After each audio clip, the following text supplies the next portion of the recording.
really don't want to work on myself. I hear that a lot from people, kind of either directly or indirectly.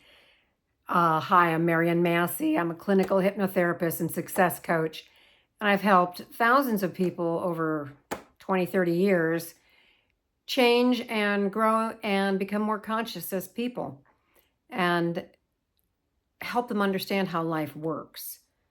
I have tried to write down some of the things that I have learned in my own life and in my new book, Miracles, Karma, and Reincarnation Redefined, a handbook for purposeful living. And why a handbook for living?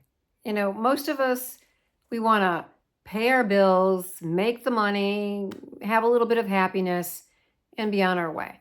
Well, that is good. But when you look at the bigger picture of life, we're here to learn and grow as soul, not just as this body. And we don't have to do anything. We don't have to be good. We don't have to be bad. We don't have to do anything.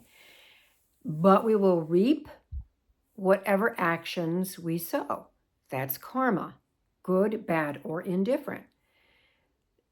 So I am very pragmatic in a lot of ways. It's like, okay, so I've got here right now. What do I want to do with this right now? I don't have to grow and become a better, more loving being if I don't want to. I don't have to face myself if I don't want to. But what if I did?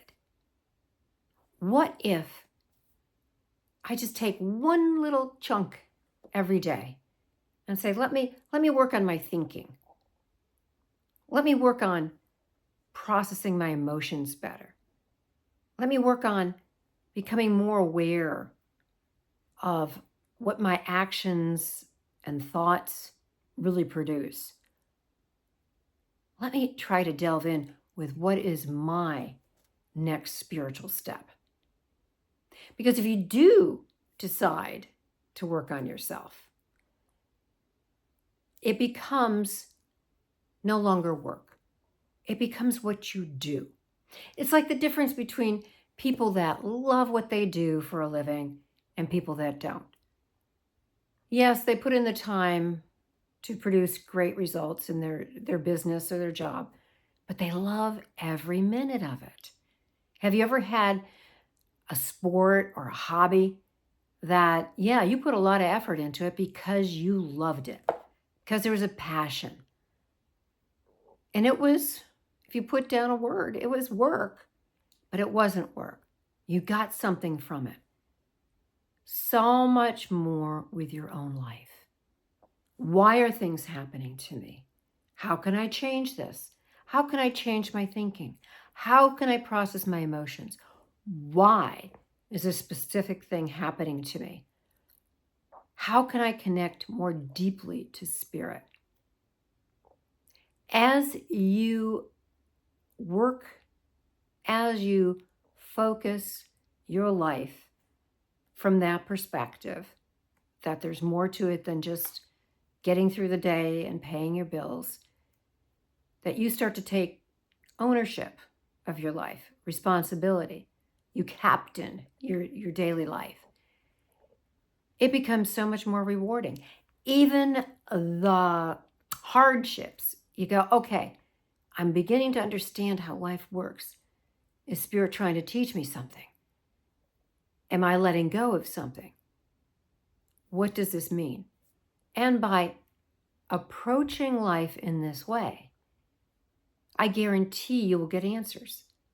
Maybe not immediately, but you absolutely will get answers.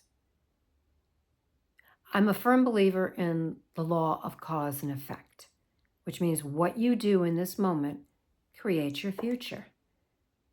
Creates in general. So if you're in a position right now that is not so great, well, in some way, shape, or form, you created it in a past life or in this life, through your thoughts, through your actions, through whatever.